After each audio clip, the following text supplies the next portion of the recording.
Et c'est le moment de passer à notre troisième session. Alors, ce qui se passe dans les océans influence directement notre météo quotidien, mais aussi le climat et vice-versa. Je vous rappelle que nous sommes à un mois de la conférence des Nations Unies sur les océans qui va se tenir à Nice en juin donc. Et pour parler du lien entre les océans, le climat et la météo, je vous demande d'accueillir Marina Yakovlev, fondatrice du média EcoYako, qui va animer cette session. Marina Lévy, océanographe, directrice de recherche au CNRS, l'Océan IPSL, Joël Collado, météorologue et président d'honneur de Météo et Climat, et Sébastien Léas, prévisionniste à Météo France et Radio France. Merci. Bonjour, merci pour votre présence. Merci Marina, merci Sébastien, merci Joël pour votre présence aussi. Alors, on n'a que 40 minutes et le timing est serré. Bon, on a dû vous le répéter déjà plusieurs fois depuis ce matin, donc on va rentrer directement dans le vif du sujet. Et avant de parler du lien entre les océans, le climat et la météo, je vous propose qu'on fasse plus ample connaissance. Donc, Marina Lévy, vous êtes océanographe, directrice de recherche au CNRS et conseillère océan auprès de la présidence de l'IRD. Et vous êtes aussi co-autrice du livre L'océan en 30 questions, à paraître donc, ce jeudi à la Documentation française. Qu'est-ce que ça veut dire aujourd'hui être océanographe? Qu'est-ce que vous faites au quotidien? Bon, merci beaucoup Marina. Bonjour à tous et à tous. Effectivement, moi je suis océanographe depuis une trentaine d'années. Assez étonnamment, je travaille à Paris parce qu'on imagine toujours les océanographes voguant sur les flots et avec une éprouvette à la main. Mais moi je travaille plutôt avec des outils numériques, des grands modèles, un peu comme pour la météo et puis beaucoup d'observations satellites. Ce que je peux dire de mon métier, c'est à quel point il a évolué en 30 ans depuis que je le fais, parce qu'on a vraiment été, on est passé d'une recherche pour essayer de comprendre un petit peu comment ça fonctionnait, l'océan, les grands courants, comment ça transportait la chaleur, le carbone, le rôle dans le climat, etc. Et puis on est devenu en fait les témoins en première ligne du changement climatique et du réchauffement, parce qu'on a pu, en tout cas au cours de ma carrière, moi j'ai été confrontée jour après jour, année après année, à des données qui montraient sans cesse l'aggravation des phénomènes.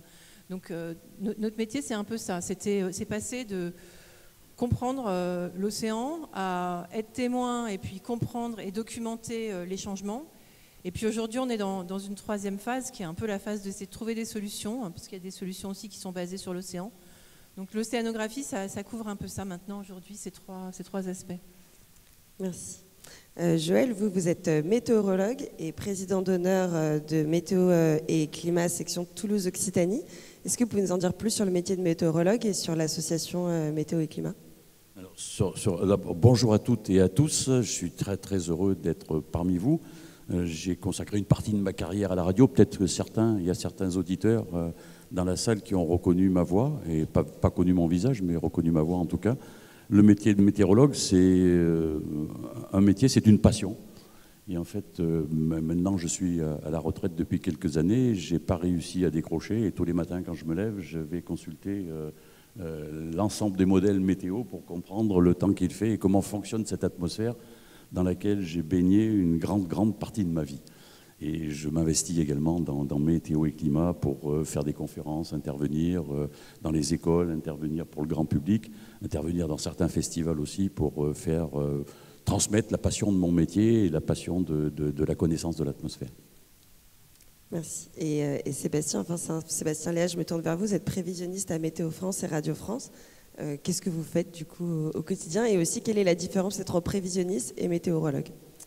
Alors moi, en fait, je suis un peu le fils illégitime de Joël et de François Gourand qui discutait juste avant, puisque je travaille dans la même équipe que François à Météo France, à l'unité média, où on est responsable de toute la communication envers les télés et les radios. Et dans un second temps, dans la deuxième partie de mon temps de travail, c'est effectivement d'intervenir sur les antennes de Radio France, France Info et France Inter. Mon métier de prévisionniste, et comme disait Joël, c'est un métier de passion qui nous prend un peu. On n'a pas vraiment de droit à la déconnexion, on est tout le temps un peu dessus. Et effectivement, l'idée aussi est, dans mon rôle médiatique, c'est aussi de faire de la pédagogie auprès du grand public, mais aussi éventuellement vers les scolaires, pour pouvoir leur expliquer comment marche la machine climatique, qu'est-ce qui les attend, et aussi éventuellement, surtout les alerter en cas d'événements extrêmement importants. Ça va permettre justement de gérer plutôt de la sécurité des personnes et des biens, comme ils ont parlé juste avant sur les inondations. Merci. Et du coup, comment on pourrait différencier un météorologue d'un prévisionniste? Moi, je vais poser des questions assez naïves parce que je suis totalement étrangère au sujet. Le météorologue, c'est plus la discipline en elle-même, la météorologie, et la prévision va être plutôt une des déclinaisons, avec une autre qui serait la climatologie. Donc c'est plus un titre générique. En fait, tout va dépendre un peu de comment on se considère, si on est plutôt météorologue ou prévisionniste. Le côté prévisionniste est plus dans ce qui va se passer. Le météorologue prend un peu tout ce qui se passe déjà, ce qui se passe après et ce qui se passe avant. D'accord, merci. Donc, Karine, vous le rappeliez, mais cette année, c'est une année particulière pour les océans, notamment avec la tenue en juin de la conférence des Nations Unies sur l'océan. Et donc, Marina, je me tourne vers vous. Aujourd'hui, quels sont les grands enjeux liés aux océans et notamment les enjeux climatiques? Merci, effectivement, il y a cette grande conférence, c'est vraiment la plus grande conférence qu'il y a jamais eu, qui est organisée sur l'océan. C'est 10 ans après la COP21 qui a eu lieu à Paris, donc c'est la deuxième grande conférence des Nations Unies qui est accueillie par la France, 10 ans après celle sur le climat, et qui est dévouée à l'océan et à la sauvegarde de l'océan. Et les grands enjeux sont effectivement des enjeux climatiques, mais ça dépasse largement les enjeux du climat, parce que l'océan, c'est aussi les ressources halieutiques, la pêche, la pollution, les plastiques, la préservation de la biodiversité. Donc ça va bien au-delà du climat. En ce qui concerne le climat, donc l'océan est effectivement particulièrement affecté par le changement climatique et ces écosystèmes. Les écosystèmes marins, ils réagissent très mal aux augmentations de température par rapport à nous qui sommes habitués à avoir des saisons. Donc on est habitué à vivre dans des températures qui varient énormément d'une saison à l'autre. Quand on vit dans l'eau, 1 degré de plus, ça change vraiment complètement les métabolismes. Donc il y a des grands enjeux pour les écosystèmes au niveau du changement climatique. Et donc c'est vraiment relié aux émissions humaines de gaz à effet de serre, et parmi elles, celles qui sont liées aux marins, donc le transport maritime en particulier, qui sont des éléments sur lesquels on peut et on espère pouvoir agir durant cette conférence. Et alors on connaît le terme de canicule, parce qu'on vit tous les étés maintenant de plus en plus des canicules, mais la mer aussi connaît des canicules, les canicules marines. Qu'est-ce que c'est? Est-ce que c'est la même chose? Est-ce qu'on définit une canicule marine de la même manière qu'une canicule sur Terre? Qu'est-ce que c'est concrètement? Oui, c'est vraiment la même chose, c'est-à-dire qu'on va avoir des températures qui sont anormalement élevées par rapport aux normes saisonnières.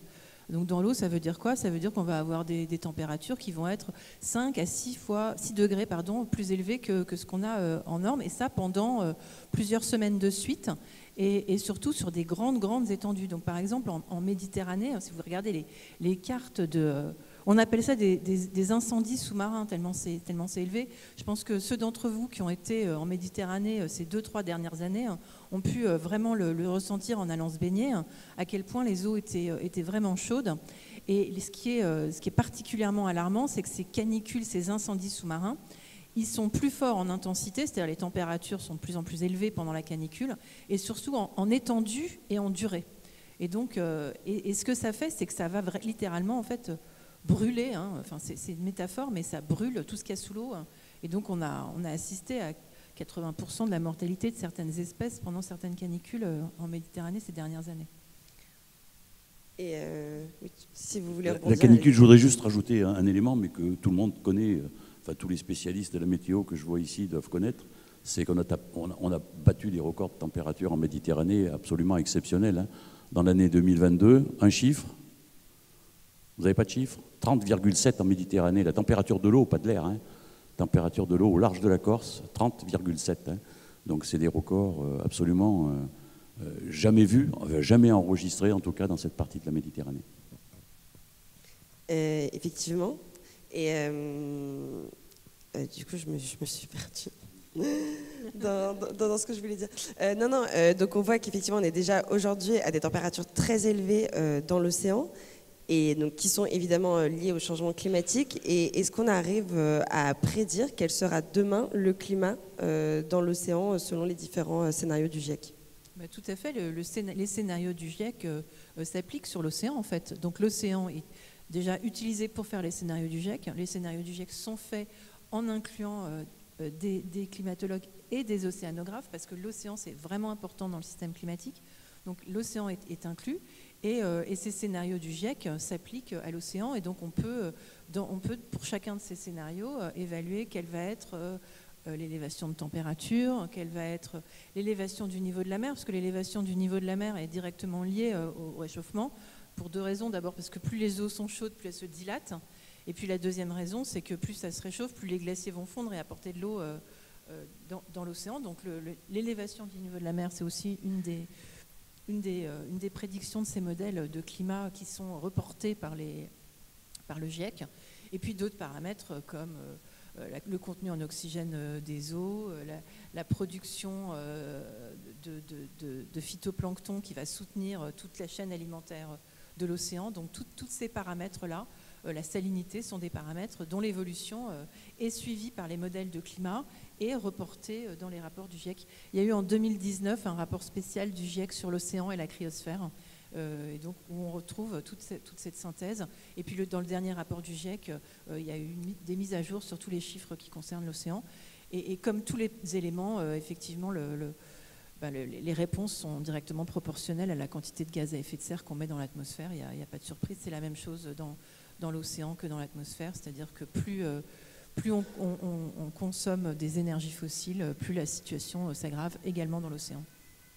Effectivement, enfin dans les derniers rapports qu'on voit, on voit que l'augmentation notamment des bassins fermés comme la Méditerranée augmente beaucoup plus vite que l'océan Atlantique, ce qui fait aussi augmenter la dilatation et donc la hausse du niveau de la mer.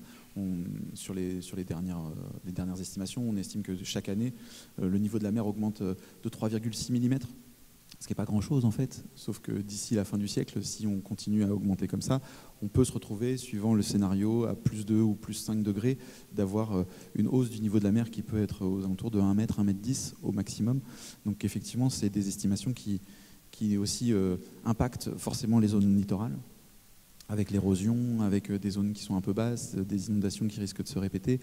Et effectivement, l'écosystème interne aussi de l'océan et des mers n'est pas encore adapté. Et en fait, cette accentuation de température et du niveau de la mer fait aussi que tout ce qui se passe à l'intérieur de l'océan, et notamment la capacité à capter le dioxyde de carbone, va être réduite, parce que plus la température de l'océan augmente, plus cette capacité se réduit, ce qui fait que ça va forcément se transmettre aussi à l'atmosphère, qui du coup va devoir garder de manière un peu plus longtemps et d'emmagasiner tout ce dioxyde de carbone. Et donc forcément, sans aller dans l'étape d'emballement, ça ne va pas forcément dans le bon sens. On voit qu'il y a des ponts qui se font entre les climatologues, les océanographes, les météorologues. Est-ce que le lien entre climat, météo, océan, c'est un lien qui a toujours été fait, ou c'est un lien qui est de plus en plus fait? Peut-être Joël, quand vous avez commencé en tant que météorologue, comment ça se passait? Est-ce que chacun travaillait en silo, ou il y avait déjà beaucoup de... L'océan et la météo, c'est intimement lié. On ne peut pas travailler la météo sans connaître les températures de l'océan, les courants marins, enfin connaître l'ensemble de la circulation sur les océans. C'est ces deux métiers qui sont fortement imbriqués. Et la météo, c'est que le résultat de ce qui se passe dans l'océan. Quand vous avez une augmentation de température, vous avez une augmentation de l'évaporation, donc une augmentation de la couverture nuageuse, une augmentation des précipitations. Bref, c'est un cycle. Et l'océan est forcément l'un des moteurs, presque le moteur principal du fonctionnement de l'atmosphère. Donc là, oui, les deux métiers ont été toujours intimement liés. Oui. Et aujourd'hui, comment concrètement se traduit tous les effets climatiques sur l'océan dont on a parlé sur la météo au quotidien? Par exemple, dans le bassin méditerranéen, comment le changement climatique aujourd'hui et la perturbation climatique de l'océan va impacter la météo? Mais la météo est fortement impactée par la température de l'eau de mer, puisque plus vous augmentez la température de l'eau, plus l'évaporation est intense, et plus la capacité des nuages à avoir de la vapeur d'eau est importante. Donc les nuages vont provoquer des précipitations. Alors, ce matin, il y a eu l'intervention de Kéronos qui montrait que globalement, sur le passé, le nombre d'épisodes méditerranéens n'a pas beaucoup varié, et que le nombre reste à peu près le même chaque année, avec des années bien sûr un peu plus importantes que d'autres, mais que ce qui est surtout le signal apparemment qui ressort, c'est que les quantités d'eau qui tombent à ces périodes-là sont plus importantes, puisque globalement, c'est entre 7 et 8%, je crois, avec le changement climatique, l'augmentation des quantités d'eau qui sont contenues dans les nuages. Donc les précipitations augmentent de 7 à 8%, ce qui fait des quantités de précipitations. Quand vous avez 700 mm, ça commence à faire beaucoup. Si vous augmentez de 10%, ça fait 70 mm de plus. C'est forcément extrêmement important. Donc les dégâts sont effectivement plus importants avec les épisodes méditerranéens. Maintenant, quoique il y a eu l'année particulière de 67, non, c'est 66 ou 67, où il y a eu un épisode particulièrement important sur la France, mais il y a eu les années 40 aussi, c'était pendant la guerre, mais moi j'ai des souvenirs de climatologie où il est tombé 1000 mm à Perpignan, quoi. Donc 1940, on n'était pas encore dans la partie réchauffement climatique intense, mais là, globalement, le nombre d'épisodes méditerranéens, ce ne sont pas que des épisodes Cévenol, mais le nombre d'épisodes méditerranéens a tendance à pas trop augmenter, mais les impacts sont beaucoup plus forts. Et on n'a qu'à voir celui de Valence qui a eu lieu cette année, enfin l'année dernière, oui, qui a été particulièrement important. Puis si on sort de la Méditerranée, hein, il y a la question des cyclones tropicaux. Je ne sais pas si c'est ça que vous vouliez aborder. Alors, moi, oui, il y a aussi ça. Il y a effectivement les cyclones et les ouragans. Mais déjà, juste si on parle de la France métropolitaine, il y a aussi, François l'a évoqué tout à l'heure, les rivières atmosphériques qui se chargent aussi de plus en plus d'humidité, qui du coup vont venir se déverser plutôt sur la façade atlantique et un gros quart nord-ouest, ce qui peut donner des conditions parfois assez presque méditerranéennes en fait, sur des intensités de précipitation, y compris dans le Limousin. Donc cette capacité de 7% de plus de vapeur d'eau dans l'atmosphère par degré a aussi un impact. Et effectivement, de l'autre côté de l'Atlantique, mais pas que dans l'Atlantique, également dans le Pacifique, c'est aussi l'intensification des ouragans et des cyclones. Alors on n'attend pas forcément un nombre de dépressions tropicales plus important.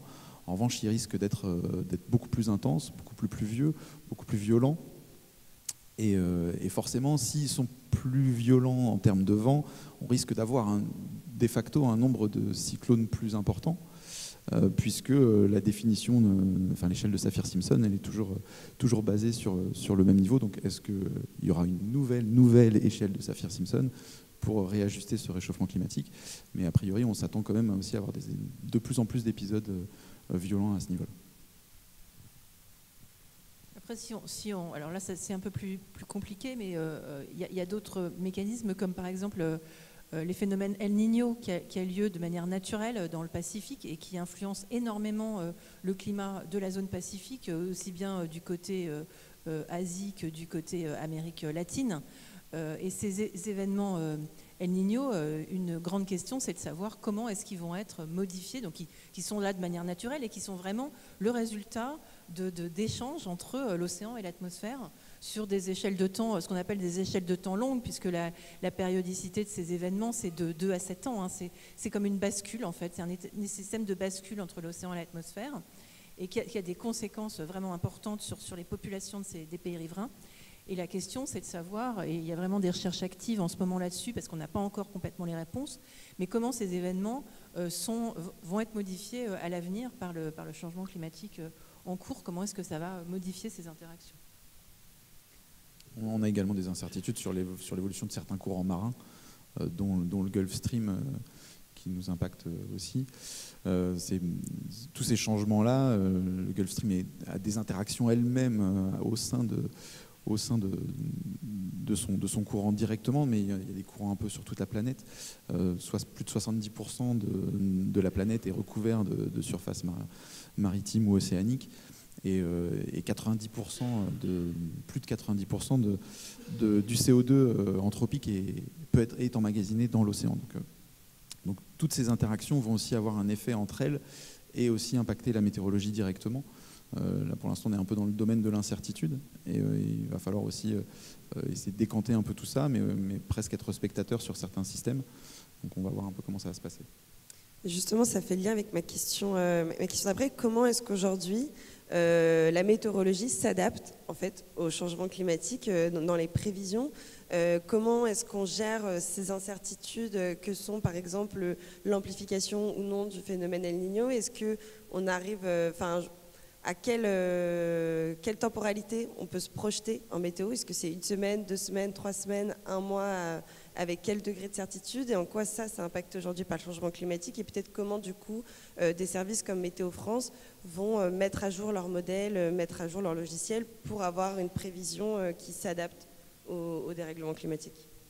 C'est mis à jour tous les jours, même plusieurs fois par jour, même toutes les heures sur les modèles à maille fine. Donc on va vraiment réajuster de plus en plus ce système-là. Alors forcément sur les modèles océaniques, je vais laisser Marina répondre, mais sur les modèles de prévision, évidemment on estime qu'on gagne une journée d'échéance de prévision après 10 ans de recherche, que ce soit recherche météorologique, mais aussi d'évolution d'ingénierie avec les ordinateurs. Donc on se rend compte qu'on va de plus en plus loin dans les échéances avec une fiabilité de plus en plus importante. Nous, ce qui va aussi nous intéresser, c'est les choses qui se passent dans les quelques heures, et pour être plus réactif, pour anticiper de plus en plus. Donc on arrive à avoir une anticipation qui est de plus en plus importante, notamment avec la carte de vigilance qu'on essaye de déclencher le plus rapidement possible, avec le plus d'anticipation possible. On peut essayer d'aller voir, justement en utilisant l'inertie plus lente des océans, aller voir des prévisions saisonnières, voir un petit peu comment ça va évoluer, mais là on va plus avoir une sorte de signal que vraiment un temps déterministe. Donc on estime qu'on peut avoir plus de précipitations ou moins de précipitations, ou pas de scénario d'ailleurs, c'est un peu ce qui se passe pour le prochain trimestre. Et puis en termes également de variation de température, on va essayer de voir si on a des températures plus chaudes que la normale ou plus basses que la normale, ou pas de scénario. Là, la difficulté dans les prévisions saisonnières, elle est d'essayer de relier vraiment la prévision saisonnière au système d'action, c'est-à-dire aux dépressions et aux anticyclones, et la décorréler du réchauffement climatique lui-même. Et donc ça, c'est encore un peu difficile. Les incertitudes sont aussi très importantes, et en fait, on ne les chiffre pas, on ne les quantifie pas. On ne va pas dire on aura un été à plus de degrés par rapport au normal. On va dire l'été, il sera plus chaud, mais est-ce que l'été sera plus chaud à cause des conditions météorologiques, ou est-ce que l'été sera plus chaud à cause du réchauffement climatique par rapport au normal? Là, le signal est quand même souvent plus chaud que plus froid. Et du coup, le côté climat, sur les océans, comment est-ce qu'on gère? Peut-être sur le côté, en fait, il y a peut-être un côté autre que le côté climat. Déjà, c'est le côté, je sais pas, souvent les gens ne le savent pas, mais on fait aussi la météo de l'océan, c'est-à-dire, en fait, on a aussi des modèles d'océan qui vont essayer de prévoir comment est-ce que la température de l'océan, les courants de l'océan évoluent du jour au lendemain ou d'une semaine sur l'autre. Et ça, c'est des informations qui sont vraiment utiles si on veut faire de la pêche, si on veut faire de la navigation, si on veut essayer de prévoir, par exemple, une pollution de plastique ou des trucs qui se balancent dans l'eau, où est-ce que ça va aller, suivre les trajectoires, etc. Donc tout ça, on a besoin de ces modèles, ce qu'on appelle les modèles météo de l'océan. Puis à côté des modèles météo de l'océan, on a les modèles climat de l'océan. En fait, c'est les mêmes.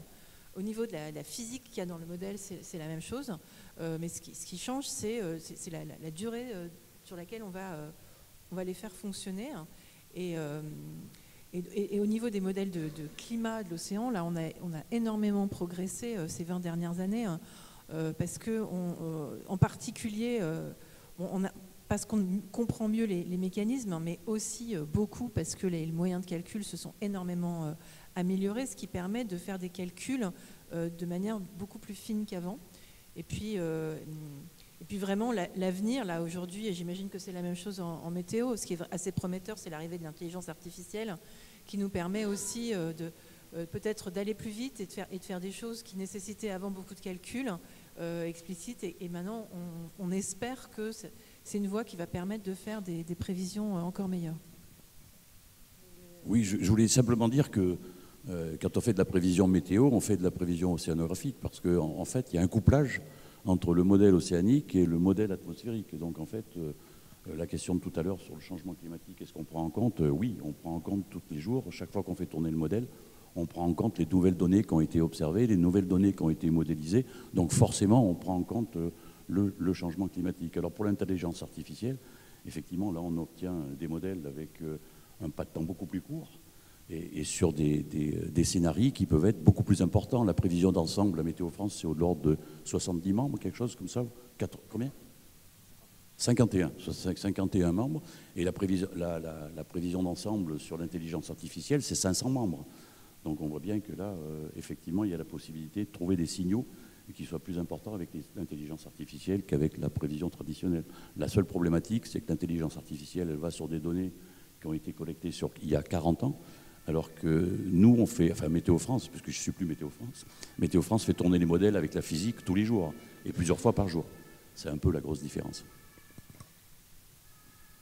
Effectivement, en fait, on fait déjà de l'intelligence artificielle depuis plus de 20 ans en fait, à Météo France sur certains paramètres. Mais effectivement, la capacité des ordinateurs à calculer de plus en plus, à prendre en compte de plus en plus de données, va aussi nous aider dans le futur. Okay. Vous parliez tout à l'heure, notamment Sébastien, vous parliez du Gulf Stream. Aujourd'hui, il y a une grande incertitude sur certains courants océaniques. Est-ce qui... pardon ? Oui, sur la... Vous parlez de la MOC, ouais, c'est ça. Ouais. Exactement. Et en fait, quels seraient les... Enfin, ça paraît un peu abstrait pour le commun des mortels, se dire, voilà, la MOC va arrêter de tourner. Bon, bah d'accord, je continue mon café. Quel serait en fait l'impact sur la météo? En quoi ça changerait, nous, nos vies, par exemple, à Paris, si la MOC arrête de tourner? Bah, ça serait Montréal. Paris serait Montréal, quoi. Enfin, s'il n'y avait plus de Gulf Stream. Mais après, il faut répondre à la question de la MOC. Après, c'est pas demain. D'abord, c'est pas demain, c'est vrai. D'abord, c'est pas demain. La question, c'est effectivement, déjà, on arrive pour l'instant pas à être certain que ça ralentit. Avant même que ça s'arrête, il faut déjà que ça ralentisse.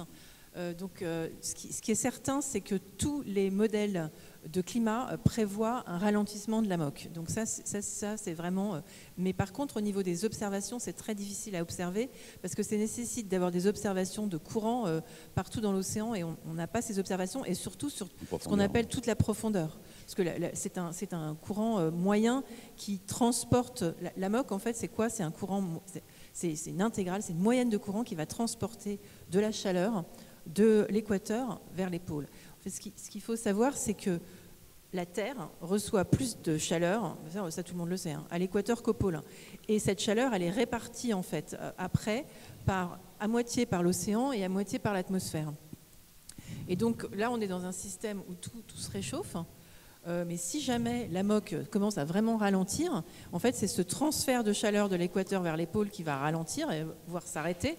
Et donc la conséquence, ça serait que l'augmentation de chaleur serait concentrée en fait dans les régions équatoriales, qui verraient leur température augmenter d'autant plus. Et par contre, aux latitudes comme les nôtres, on aurait moins cet apport de chaleur qui arrive de l'équateur, et donc on ressentirait différemment les effets du réchauffement climatique. Et notamment, ça pourrait même conduire à un refroidissement, à des pluies plus intenses, des mécanismes un peu comme ça. Là, après, ça touche la météo, donc c'est plutôt à vous que je donne la parole. Mais l'idée, c'est que même si on est dans un climat qui se réchauffe et qui continue à se réchauffer, si on arrête ce transport entre l'équateur et les pôles, en fait, c'est la répartition de la chaleur à l'échelle de la planète qui va être complètement modifiée. Donc, on peut avoir une chaleur moyenne de la planète qui augmente, mais des contrastes plus importants d'une région à l'autre. C'est le tapis roulant. La MOC. C'est un grand tapis roulant. Et si vous regardez les modèles de prévision pour les années 2050, 2070, quand on voit les sorties de modèles, on s'aperçoit qu'il y a un tout petit signal de température légèrement inférieure au sud du Groenland. Et là, on s'aperçoit qu'effectivement, c'est la fonte des glaces du Groenland qui entraîne cette petite anomalie de température sur le sud du Groenland et qui peut modifier éventuellement, faire légèrement plonger peut-être le Gulf Stream en raison de cet apport d'eau un peu plus fraîche, quoi. Et donc tout à l'heure, quand vous disiez Paris, ce serait Montréal, ça veut dire que du coup, on n'aurait plus un climat tempéré, on aurait un climat un peu continental. Enfin, quel serait le climat en France, en région parisienne? C'est difficile à... C'est difficile, non. Enfin, c'est un climat qui serait effectivement peut-être probablement très chaud l'été, puisqu'on a des quantités de chaleur qui vont être beaucoup plus importantes, mais qui pourraient être beaucoup plus froid l'hiver, quoi. Or là, on s'aperçoit que quand même, les hivers que l'on vient de traverser ces dernières années, on a parlé d'épisodes de grand froid avec des températures de moins 4 degrés. Moi, ça me fait un peu, dans les médias en tout cas, les hivers, moins 4 degrés au épisode de grand froid sur la région parisienne. Je pense que quand on a vécu les années 50, les années 60, 70, avec des températures qui étaient de moins 20 ou moins 30, on est très très loin de ces chiffres-là. Donc on pourrait avoir effectivement, si le Gulf Stream disparaissait, des températures qui soient négatives l'hiver. Et alors il fait froid l'hiver. Ça fait du bien qu'il fasse froid l'hiver. Ajouter quelque chose. Bon, d'abord, juste, bon, après ça c'est un peu technique, mais le Gulf Stream ne va pas s'arrêter, hein, c'est l'AMOC, hein, mais bon, ça c'est vraiment un détail de vocabulaire. Par contre, si vraiment l'AMOC ralentit, je pense que les conséquences les plus graves, ce n'est pas le changement de météo en France, hein, c'est vraiment regarder le petit bout de la lorgnette, de se concentrer sur le changement de météo en France, parce qu'il y aurait des changements à l'échelle planétaire, des systèmes de production alimentaire, des zones de la planète qui seraient plus vivables pour l'humanité. Je pense que les grands changements, c'est ça, c'est pas de savoir si on va avoir 5 degrés de plus en été ou en hiver, c'est à l'échelle planétaire. On va complètement modifier la façon de vivre sur Terre si on a des bouleversements de cette ampleur-là. Et c'est plutôt ça la vraie question, c'est comment est-ce qu'on est prêt ou pas à s'adapter à des changements à l'échelle planétaire de tous nos systèmes de production alimentaire et de toutes notre zone de vie, en fait. Oui, notamment des mouvements de population qui pourraient aussi bouger, puisque évidemment, soit certaines zones non vivables, mais aussi juste par recherche de nourriture, en fait, notamment parce que pour le coup, le frigo, c'est plutôt l'océan, c'est plutôt le frigo à poissons. Donc effectivement, si on se retrouve à avoir notamment la Niña et El Niño font déjà des mouvements comme ça de population chez les pêcheurs chiliens, de devoir bouger, partir plus longtemps. Donc ça risque de toute façon, c'est ce qui va se passer en fait, des gros mouvements de population liés à des zones qui deviennent plus vivables, désertiques ou qui ne peuvent plus subvenir à leurs besoins alimentaires. Et c'est des choses qu'on commence à voir avec l'élévation du niveau de la mer, hein. Il y a déjà des régions en Indonésie où à Jakarta, ils sont en train d'essayer de déplacer la capitale parce qu'elle est en train de complètement s'affaisser et de la mettre à l'intérieur des terres. Donc des déplacements de population en raison du changement climatique et en particulier près des côtes, hein, parce que c'est les régions qui sont les plus affectées, c'est les régions côtières et en particulier les régions côtières des pays en développement, dans la zone tropicale et dans les petites îles du Pacifique également.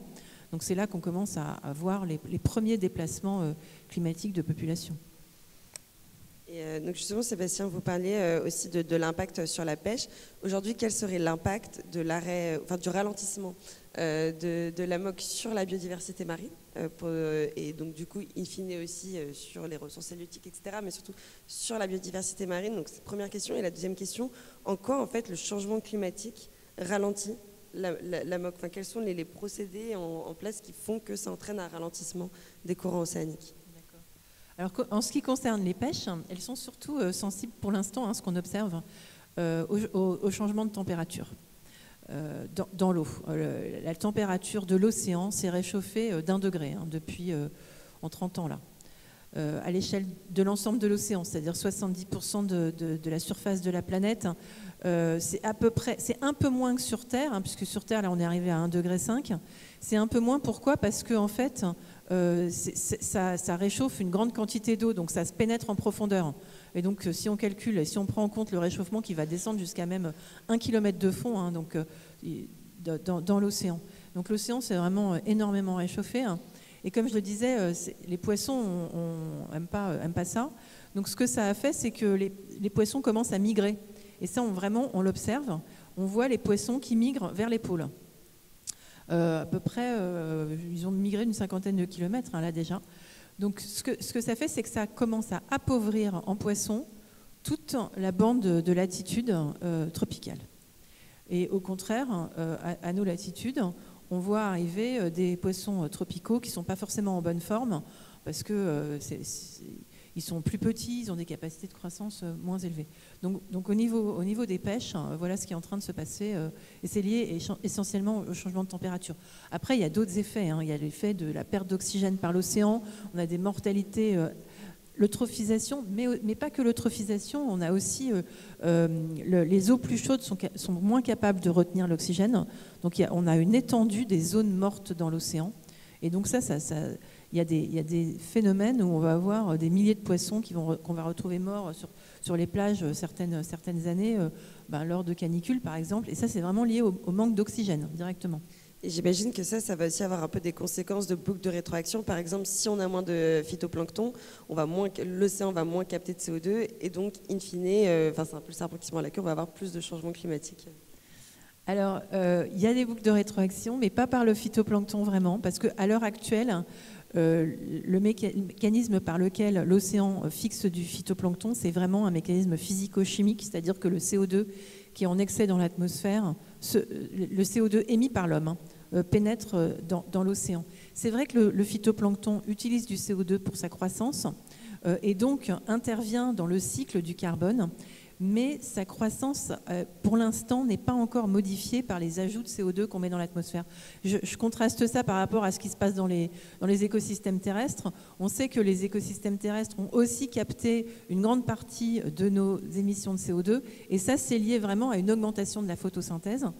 Dans l'océan, ce n'est pas l'augmentation de la photosynthèse qui a capté cet excédent de CO2, c'est vraiment l'augmentation de la dissolution du CO2 dans les eaux.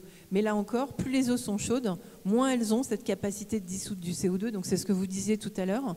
En fait, on arrive à un état où on n'est pas saturé, mais on est de moins en moins efficace à stocker du CO2. Après, les mécanismes pour lesquels l'AMOC se ralentit, vous en avez parlé tout à l'heure, Joël, en grande partie, c'est la fonte des glaces. L'AMOC, son moteur, en fait, le moteur de cette circulation thermohaline, c'est la plongée, ce qu'on appelle la plongée des eaux aux hautes latitudes en hiver. Alors, ce qui se passe, c'est que les eaux, plus elles sont lourdes, parce que les eaux lourdes vont plonger, en fait, sont plus lourdes que les eaux légères et elles s'enfoncent. Et pour être lourde, une eau, pour être lourde, il faut qu'elle soit froide et salée. Plus elle est froide, plus elle est lourde, plus elle est salée, plus elle est lourde. Et donc, en plongeant comme ça crée un moteur qui fait cette circulation de haut en bas et de nord au sud. Et plus les eaux sont chaudes, moins elles sont lourdes. Et moins elles sont salées, moins elles sont lourdes. Donc, la fonte des glaces, ça libère des eaux qui sont douces, donc moins salées. Et puis, le réchauffement, ça fait que les eaux sont moins chaudes. Donc, deux facteurs qui font que les eaux sont moins lourdes et donc s'enfoncent moins bien. Et c'est ces deux facteurs qui sont invoqués pour expliquer le ralentissement futur de l'AMOC qu'on voit dans les projections climatiques. Merci. Il nous reste 3 minutes. Du coup, je vous propose qu'on s'intéresse aux outils qu'on peut utiliser. D'une part, sur les prévisions météorologiques, pour mieux comprendre aussi les conditions climatiques de demain. Je pense par exemple à Mercator Océan, à Climadiac. Je ne sais pas si vous voulez détailler un peu ces outils et d'autres outils qui peuvent exister pour nous aider dans les prévisions météorologiques et climatiques. Marina, on a évoqué tout à l'heure, notamment sur les dérives de certains objets, mais aussi de nappes de kérosène, par exemple. On a le modèle MOTI qui existe, qui est justement un modèle de dérive atmosphérique 2D et 3D. Après Mercator Océan, je vais peut-être plutôt partir à Joël. Je ne suis pas spécialiste de Mercator Océan, mais je voulais justement faire la publicité de Mercator Océan parce que c'est un site exceptionnel où on voit fonctionner l'ensemble des océans et des mers. C'est vraiment... Allez-y, Mercator Océan International, ça se télécharge, je crois même sur le téléphone, oui, sur une oui, appli. Oui. Donc c'est un système de prévision de l'océan opérationnel qui a été développé en France, qui est basé à Toulouse, qui est maintenant un système européen de prévision de l'océan et qui est en voie de devenir une organisation internationale. C'est un des grands livrables scientifiques qu'on attend de la conférence des Nations Unies pour l'océan. C'est une grande fierté de la recherche française, je pense, et européenne. Et c'est vraiment magnifique. Ils sont en train de développer ce qu'on appelle un jumeau numérique de l'océan, qui est un outil qui va vous permettre, depuis votre ordinateur, depuis votre téléphone, de regarder ce qui se passe dans l'océan, de faire des scénarios, d'imaginer ce qui se passe si vous implémentez une politique, par exemple, de pêche quelque part. Et voilà, donc ça, c'est les développements en cours. Et il y a déjà plein de choses pour le grand public qui sont disponibles. Donc je vous invite vraiment à aller regarder ça. Et puis il y a aussi des modèles de prévision des vagues ou de surcote. Nous, on les utilise, les modèles de surcote, pour justement prévoir la vigilance vague submersion. qui est très importante.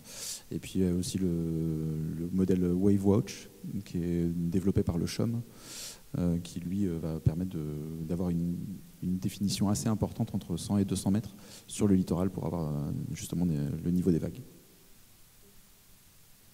Écoutez, merci beaucoup. Donc on va devoir s'arrêter ici, mais si vous avez si vous avez des questions, vous restez pour déjeuner, non? Donc vous pouvez échanger à la fin de cette table ronde. Mais merci beaucoup. Merci à vous pour votre attention. Merci.